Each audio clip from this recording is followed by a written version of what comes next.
Quand elle prend son poste à l'usine le matin, cette ouvrière du sud de l'Inde ne s'apprête pas seulement à étiqueter des sacs destinés à l'exportation. Elle va aussi nourrir l'intelligence artificielle. Bonjour Nagalakshmi, tu mets ça sur ta tête?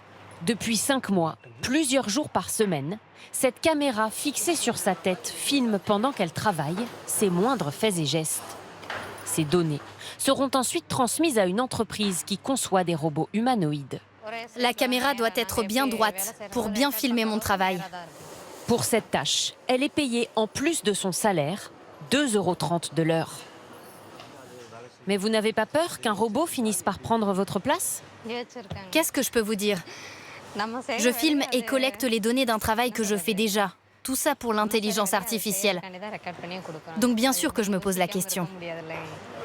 Ces dernières semaines, des dizaines de vidéos d'ouvriers indiens qui filment ainsi leur travail, sur des chantiers ou à l'usine, ont circulé sur les réseaux sociaux. Car pour s'entraîner, l'intelligence artificielle a besoin d'une immense quantité d'images. On y va? Dans le sud de l'Inde, cette entreprise en produit 1000 heures chaque jour. Ça, c'est pour la main gauche, ça, c'est pour la main droite. Payés 250 € par mois, ces 2 employés se filment plusieurs heures par jour, en train d'effectuer des tâches basiques à l'aide de ces pinces qui imitent la mécanique d'un robot.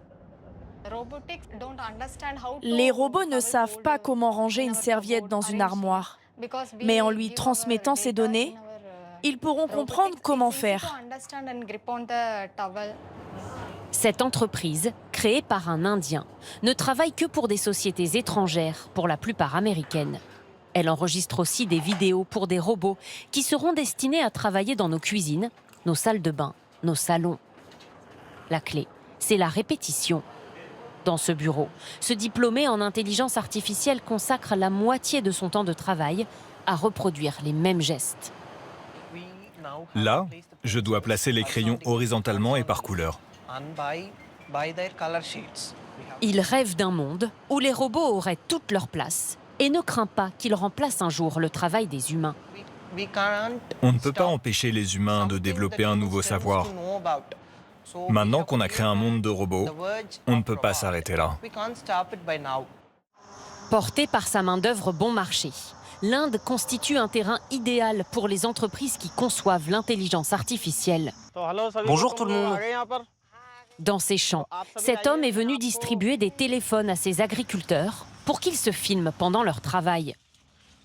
Tu le mets comme ça, d'accord? Pour cela, ils seront payés 1 € de l'heure. Et tant pis si à l'avenir les robots les remplacent. Ce qui compte pour eux, c'est la promesse d'une rémunération immédiate. Je le fais 5 heures par jour environ, donc je gagne 5 €. Ça me permet de couvrir mes dépenses ménagères. Tout l'enjeu pour les autorités indiennes, c'est de faire en sorte que l'Inde ne soit pas que le pays des petites mains de l'intelligence artificielle, mais bien un géant du secteur. L'Inde se rêve en grand rival des États-Unis et de la Chine dans le domaine.